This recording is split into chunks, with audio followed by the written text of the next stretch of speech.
نحمده ونصلي ونسلم علی رسولہ الکریم، اما بعد۔ آج 5 محرم الحرام ہے۔ آج کا سبق سماعت فرمائیے۔ سب سے پہلے اسلامی تاریخ، اللہ تعالیٰ نے جنات کو پیدا کیا۔ قرآن پاک میں اللہ تعالیٰ کا ارشاد ہے، اللہ تعالیٰ نے جنوں کو آگ سے پیدا کیا جس میں دھواں نہ تھا۔ اور سورہ حجر میں اللہ تعالیٰ نے فرمایا، ہم نے انسان سے پہلے جنوں کو گرم ہوا کی آگ سے پیدا کیا۔ زمین پر جن ایک زمانے تک رہے، لیکن جب زمین پر انہوں نے فساد پھیلایا تو اللہ تعالیٰ نے فرشتوں کے ذریعے جنوں کو زمین کے اندر پہنچا دیا۔ اس وقت ابلیس کو کچھ فرشتے آسمان کی طرف لے گئے اور وہاں اس کی پرورش کی۔ ابلیس اللہ کی عبادت اور اللہ کی معرفت میں بہت بڑھ گیا۔ آگے حضور صلی اللہ علیہ وسلم کا معجزہ، دعا کی قبولیت۔ حضرت ابو ہریرہ رضی اللہ تعالیٰ نے ایک دن رسول اللہ صلی اللہ علیہ وسلم سے عرض کیا، میں آپ سے بہت سی حدیثیں سنتا ہوں لیکن بھول جاتا ہوں۔ تو رسول اللہ صلی اللہ علیہ وسلم نے فرمایا، اپنی چادر بچھاؤ۔ میں نے اپنی چادر بچھائی تو رسول اللہ صلی اللہ علیہ وسلم نے ہاتھوں کو ملایا اور بھر کر فرمایا، اپنے سینے سے لگا لو۔ میں نے اپنے سینے سے لگایا، پھر اس کے بعد میں کبھی کوئی حدیث نہیں بھولا۔ ایک فرض کے بارے میں، اپنے اخلاق کو اچھا بنانا فرض ہے۔ ہر مسلمان کے لیے فرض ہے کہ خود کو اچھے اخلاق کا عادی بنائے۔ شریعت کی تعلیمات میں ایمان کے بعد جن چیزوں پر بہت زیادہ زور دیا گیا ہے، ان میں سے یہ بھی ہے کہ آدمی اچھے اخلاق اختیار کرے اور برے اخلاق سے بچے۔ چنانچہ رسول اللہ صلی اللہ علیہ وسلم نے فرمایا، ایمان والوں میں مکمل ایمان والے وہ لوگ ہیں جن کے اخلاق اچھے ہیں۔ آگے حضور صلی اللہ علیہ وسلم کی سنت، کھانا کھانے کی سنتیں۔ حضرت عمر بن ابی سلمہ رضی اللہ تعالیٰ عنہ فرماتے ہیں کہ مجھے رسول اللہ صلی اللہ علیہ وسلم نے فرمایا، اے بچے، بسم اللہ کہو، دائیں ہاتھ سے کھانا کھاؤ اور اپنے قریب سے کھاؤ۔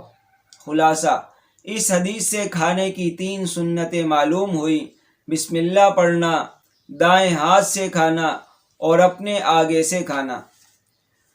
آگے عمل کی فضیلت بتائی جا رہی ہے۔ محرم کے روزے رمضان کے روزے کے بعد سب سے زیادہ فضیلت والے ہیں۔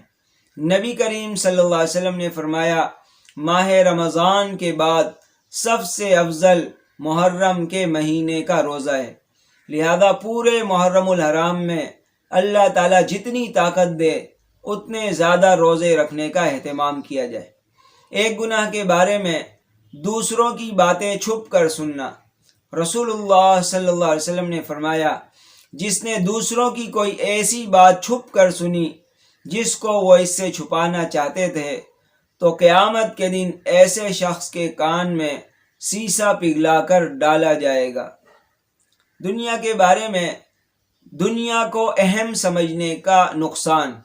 رسول اللہ صلی اللہ علیہ وسلم نے فرمایا، لا الہ الا اللہ بندوں کو اللہ کی ناراضگی سے اس وقت تک محفوظ رکھتا ہے جب تک وہ دنیا کے مقابلے میں دین کو زیادہ اہم سمجھے، اور جب وہ دنیا کو اہم سمجھنے لگیں گے تو لا الہ الا اللہ بھی ان پر لوٹا دیا جائے گا اور یہ کہا جائے گا کہ تم جھوٹ بولتے ہو۔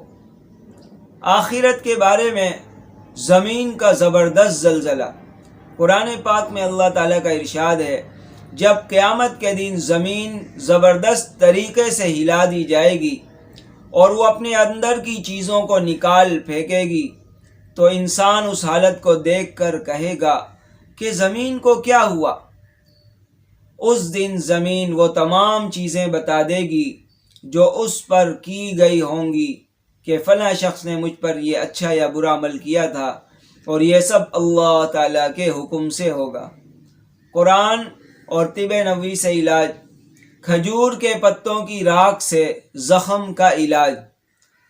احد میں جب رسول اللہ صلی اللہ علیہ وسلم کا چہرہ مبارک زخمی ہوا تو رسول اللہ صلی اللہ علیہ وسلم کی صاحبزادی حضرت فاطمہ رضی اللہ تعالیٰ عنہ خون دھوتی تھیں اور حضرت علی رضی اللہ تعالیٰ عنہ زخموں پر پانی بہاتے تھے۔ جب حضرت فاطمہ رضی اللہ تعالیٰ عنہ نے دیکھا کہ خون بند ہونے کے بجائے بڑھتا جا رہا ہے تو انہوں نے کھجور کے پتوں کی چٹائی کا ایک ٹکڑا لے کر جلایا، اور جب وہ راکھ ہو گیا تو اس کی راکھ زخموں پر لگا دی، جس سے خون بند ہو گیا۔ فائدہ: کھجور کے پتوں کی راکھ خون کو بند کر دیتی ہے، اور اگر تازہ زخموں پر جن سے خون بہہ رہا ہو چھڑک دیں تو خون بند ہو جاتا ہے۔ آگے قرآن کریم کی نصیحت۔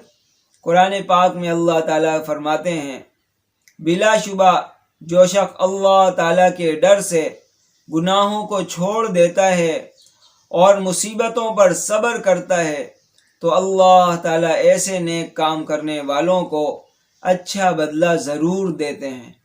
اللہ تعالیٰ ہم سب کو شریعت سیکھ کر اس کے مطابق زندگی بسر کرنے کی توفیق نصیب فرمائے۔